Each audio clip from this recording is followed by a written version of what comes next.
말씀 받겠습니다. 이 복된 시간 우리에게 주시는 하나님 말씀은 에베소서 6장 18절 한 절 말씀입니다. 에베소서 6장 18절 말씀.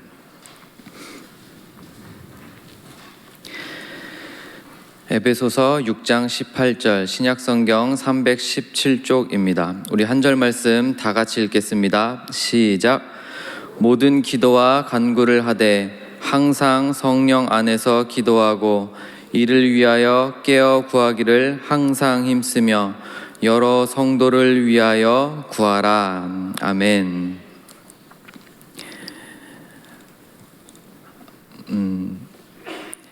바울은 에베소에 살고 있는 성도님들께 편지를 썼습니다.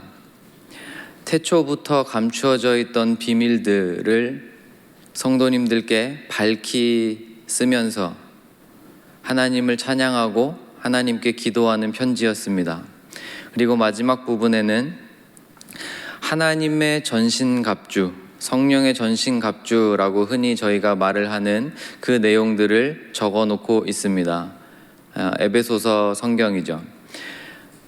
성령의 전신갑주의 내용들을 하나하나 자세하게 적으면서 하나님의 아들, 딸들, 성도님들이 이 세상에서 하나님의 군사답게 살 수 있도록 이 속임이 난무하는 세상 속에서 마귀의 괴계라고 말하는 그 괴계를 능히 이겨내는 성도들이 다 되시기를 간절히 바라는 마음으로 이 편지의 마지막을 장식합니다. 그렇게 성령의 전신갑주 내용을 적고 그리고 바로 이어서 진짜 마지막으로 권면하는 구절이 저희가 함께 읽은 이 에베소서 6장 18절 말씀입니다. 모든 기도와 간구를 하되 항상 성령 안에서 기도해라. 성령 안에서 기도하라. 제가 설교를 준비하면서 본문을 바꿀까 정말 오랜만에 많이 고민을 했습니다. 감당이 안 되는 본문을 오랜만에 들고 와서, 그러니까 제가 다 이해가 안 되는 본문인데 그래도 꼭 나누고 싶어서 우선은 들고 올라왔습니다. 성령 안에서 기도한다. 성령 안에서 기도하라. 이거는 어떻게 하는 겁니까? 우선 아닌 것부터 걸러낸다면 감정이 충만한 상태에서 기도하는 것을 성령 안에서 기도한다고 말하지는 않습니다. 물론 성령 안에서 기도할 때 우리의 감정이 북받쳐 오를 수 있어요. 너무 감사할 수 있고 너무 기쁠 수 있고 때로는 너무 슬플 수 있고 너무 아플 수 있고 우리의 감정이 넘쳐 흐를 수 있지만 그걸 반대로 감정이 넘쳐 흐르면서 기도하는 걸 성령 안에서 기도한다라고 말을 할 수는 없습니다. 그러면 성령 안에서 기도한다는 건 어떻게 하는 겁니까? 그러면 이걸 알려면 먼저 성령이 어떤 분이신지를 알아야겠죠. 그래야 성령 안에서 기도를 하든 밖에서 기도를 하든 할 거잖아요. 성령님은 어떤 분이십니까? 많은 이야기를 할 수 있지만 여기서 바울이 생각하는 성령님의 그 속성, 성령님의 모습은 저는 이거라고 생각해요. 우선 기도를 가르쳐 주시는 분이세요. 로마서 8장 26절 말씀인데 한번 보겠습니다. 같이 읽을까요? 시작. 이와 같이 성령도 우리의 연약함을 도우시나니 우리는 마땅히 기도할 바를 알지 못하나 오직 성령이 말할 수 없는 탄식으로 우리를 위하여 친히 우리가 기도할 바를 알까 어떻게 기도해야 될지도 모르는 그때 성령께서 탄식하면서, 여기서 탄식은 신음이라는 뜻이거든요. 성령께서 정말 가슴 아파하시면서 신음하시면서 우리를 위하여 기도하신다는 거예요. 조금 더 쉽게 바꾼다면 우리가 어떻게 기도해야 될지를 잘 모를 때, 그런데도 기도 잘할 수는 있거든요. 많이 할 수도 있거든요. 근데 그럴 때 정말 성령께서 우리 안에 계셔서 신음하시면서까지 우리를 위해 기도하시는 거예요. 우리가 조금 더 바른 기도를 할 수 있도록, 우리가 조금 더 깊은 기도로 나아갈 수 있도록, 우리가 조금 더 주의 나라와 주의 영광을 위하여 구하는 기도들을 드릴 수 있도록 너희는 먼저 그의 나라와 그의 의를 구하라 하는 그 말씀을 정말 우리의 입술로 이뤄낼 수 있도록 성령께서 도우신다는 겁니다. 성령님은 어떤 분이십니까?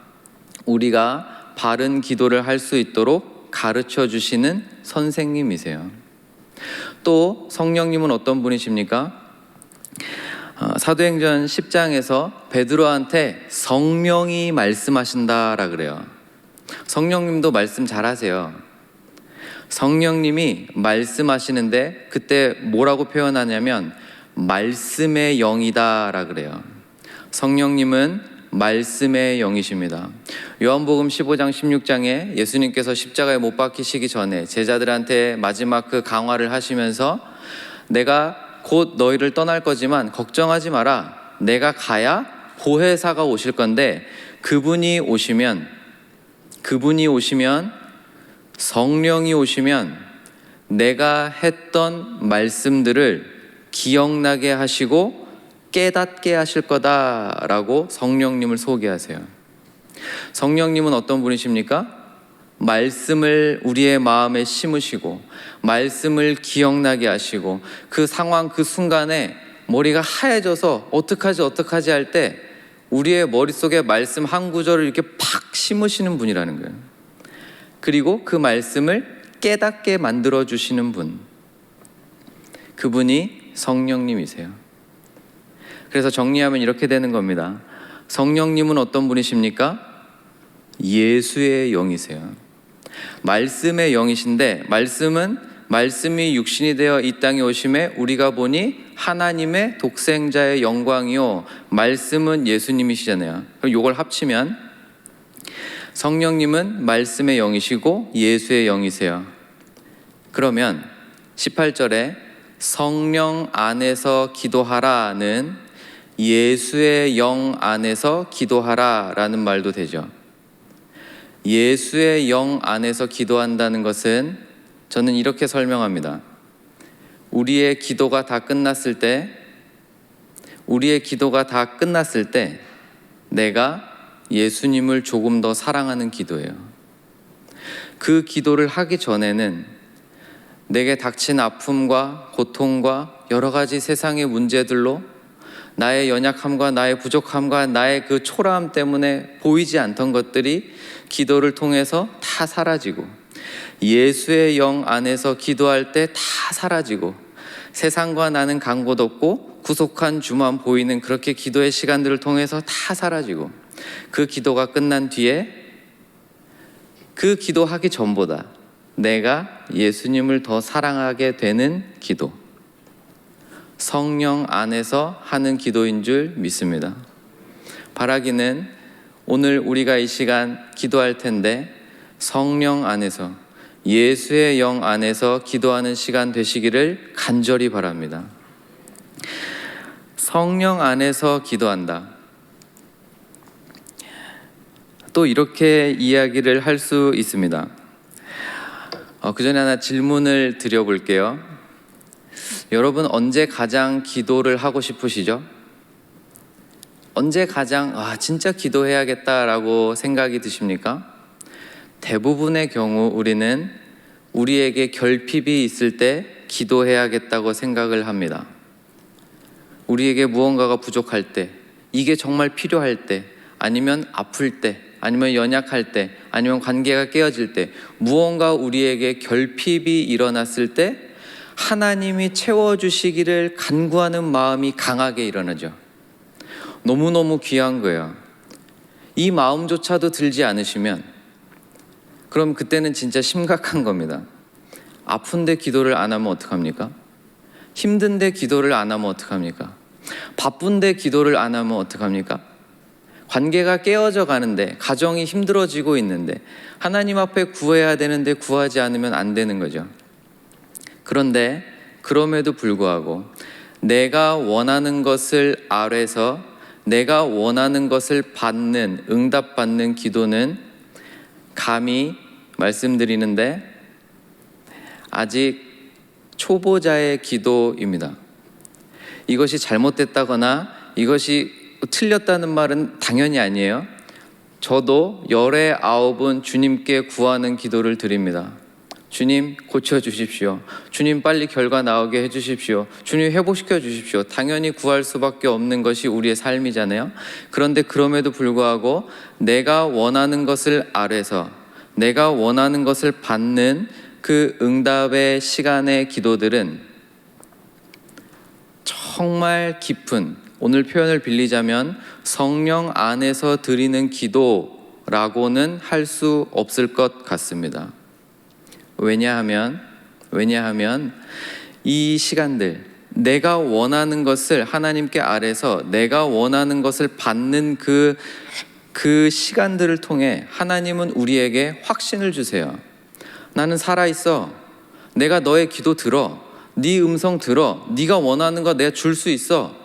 이것을 반복하면서 하나님이 정말 살아있구나. 하나님이 진짜로 내 삶을 붙드시는구나. 내 인생을 책임져 주시는 분이구나를 저희는 경험을 통해서, 반복되는 경험을 통해서 깨닫게 되는 거죠. 믿음이 자라기 시작하는 거예요. 그런데 1년, 2년, 10년, 20년, 30년 이 기도만 드릴 수는 없습니다. 이 기도만 드릴 수는 없어요. 언제까지 내가 원하는 것을 아래서 내가 원하는 것을 받는 기도만 드릴 수는 없어요. 그래서 바울이 이렇게 표현을 쓰는 겁니다. 성령 안에서 기도해라. 시편에 이런 구절이 있습니다. 시편 106편 15절인데 여호와께서는 그들이 요구한 것을 그들에게 주셨을지라도 그들의 영혼은 쇠약하게 하셨도다. 구약의 이스라엘 백성들, 특별히 광야를 지나는 그 시절의 이스라엘 백성들에게 주시는 평가를 하시는 말씀이에요. 그들이 요구한 것을 그들에게 주셨어요. 광야에 나온 이스라엘 백성들은 어떤 사람들입니까? 10개의 재앙을 직접 눈으로 본 사람들이에요. 하늘이 흔들리고 땅이 갈라지는 것들을 눈으로 직접 본 사람들이라고요. 홍해가 갈라지고 마른 땅을 건너온 사람들이에요. 그런데도 그 사람들이 광야에서 뭘 구하는 겁니까? 주님, 고기가 먹고 싶어요. 이거 물이 써서 못 마시겠어요. 내가 원하는 것 그 모양 그대로 하나님께 구하는 거예요. 10개의 재앙을 직접 눈으로 경험한 사람이 아직도 고기 주세요 라고 기도하고 있다는 겁니다. 하나님 이렇게 평가하세요. 그들이 요구한 것을 그들에게 줬는데 그들의 영혼은 점점 쇠약해진다. 저희의 기도가 내가 원하는 모양 그대로 아래서 그대로 받는 기도, 너무 귀하고 소중하지만 그 다음으로 성령 안에서 드리는 기도가 우리의 기도가 되었으면 좋겠습니다. 우리의 감각으로 이해되는 거, 우리의 눈으로 볼 수 있고 그래서 확인할 수 있는 거, 내 귀로 들어서 확인할 수 있는 그런 기도의 응답들, 너무 귀한 거지만 이렇게 생각하시면 돼요. 물 위를 걷는 거 기도하실 수 있겠어요? 주님, 제가 지금 아프리카로 갈 테니 제가 바구니 하나 들고 갈게요. 여기서 오병이어 일어나게 하십시오. 이거 기도하시고 가실 수 있겠어요? 하나님이 일하시는 것은 우리의 눈과 귀와 생각을 월등히 뛰어넘어요. 내가 원하는 모양만 드리는 기도는 하나님의 수준이 아니에요. 제 수준이죠. 성령 안에서 기도한다는 것은 그래서 내가 원하는 모양을 받는 기도가 아니라 주께서 원하시는 것을 구하는 기도입니다. 다시요. 성령 안에서 기도한다는 것은 내가 원하는 기도가 아니라 주께서 원하시는 것을 구하는 기도입니다. 이것이 성령 안에서 기도한다라는 말을 해석한 거예요. 지금 제가 두 가지 말씀드렸어요. 성령 안에서 기도한다는 것은 그 기도가 끝난 다음에 내가 예수님을 더 사랑하게 되는 기도. 또 성령 안에서 기도한다는 것은 내가 원하는 모양 그대로 받아야 기쁜 것이 아니라 주께서 원하시는 것을 간구하고 주께서 원하시는 것이 이루어졌을 때 비록 내가 원하는 모양이 아니더라도 감사할 수 있는 기도. 성령 안에서 드리는 기도입니다. 한 가지를 더 말씀드리고 싶어요. 성령 안에서 드리는 기도잖아요. 영이신 하나님을 바울이 강조하거든요. 성령 안에서 드리는 기도는 육신으로 드리는 기도가 아니죠. 조금 바꾸면 성령 안에서 드리는 기도는 육신에게 지는 기도가 아니에요. 이해되세요? 성령 안에서 드리는 기도는 내 육신을 따라, 내 육신의 필요를 따라, 하나님 오늘 컨디션이 좋지 않습니다. 조금만 기도 나중에 하겠습니다. 그러니까 육신에 지는 게 아니에요. 내 육신의 어떠함과 상관없이, 내 감정의 어떠함과 상관없이 성령께서 원하실 때 성령 앞에 나아가는 기도예요. 성령님, 나를 사로잡으십시오. 이 완악한 마음을 좀 녹여주셔서 나를 사로잡으시고, 이 연약한 육신을 좀 주님 불쌍히 여겨주셔서 사로잡으셔서 성령님 원하시는 간구의 기도를 내가 드릴 수 있게 해주십시오. 육신에 지는 기도가 아니에요. 눈에 보이는 게 다인 기도가 아니에요. 딱 맞는 예화는 아니지만 제가 군대를 치매센터로 갔잖아요. 공익이어서. 늘 분홍색 옷을 입고 오시는 할머님이 계셨어요. 키가 굉장히 작으셨고 이제 약간 허리도 굽으셨고 목도 좀 굽으셨고 틀니를 빼시면 이빨은 한 3개, 4개밖에 남지 않으신 할머니셨어요. 근데 또 치매센터에 권사님들이 그렇게 많으세요. 그 할머니도 권사님이셨거든요. 근데 조금 심해지셨어요. 제가 있는 2년의 기간 동안. 2년 전에는 그렇지 않으셨는데 제가 이제 제대할 때쯤은 좀 치매가 많이 진행이 되셔서 멍해 계실 때도 많으셨고 식사를 하시다가 너무 많이 흘리시기도 하고, 그래서 제가 이제 말년에는 늘 할머니한테 턱받이를 해드렸어요. 그 분홍색 옷에 되게 어울리는 녹색 턱받이를 해드리면서 그렇게 할머니를 이제 보살펴 드렸는데, 아주 가끔 정신이 돌아오실 때가 있어요. 눈에 총기가 이렇게 잠깐 생기실 때가 있어요. 근데 그게 이렇게 아다리가 잘 맞아가지고 식사 시간에 딱 그 총기가 돌아오시면 권사님이 자세를 바르게 하시고 식사 기도를 하세요. 한 달에 한 번이나 될라나? 근데 그게 딱 어떻게 또 딱 맞으면 그 평생에 해오신 그 기도의 습관이 그 죽 앞에 두시고 정갈하게 기도하세요. 성령 안에서 드리는 기도가 저런 거일 수 있겠구나. 하나님께서 그 기도를 기뻐 받으실까요? 받지 않으실까요? 그 할머니가 기도를 하면 얼마나 하시겠습니까? 정신이 온전치 못하신데 기껏해야 한 달에 한 번? 근데 제가 그 모습을 딱 뵀을 때 하나님 참 기뻐하실 수 있겠다라는 생각을 많이 했던 것 같아요. 성령 안에서 드리는 기도는 겉으로 보여지는 게 다는 아닌 것 같습니다. 정리해 볼게요. 성령 안에서 하는 기도는 그 기도가 끝난 뒤에 내가 예수 그리스도를 더 사랑하게 되는 기도입니다.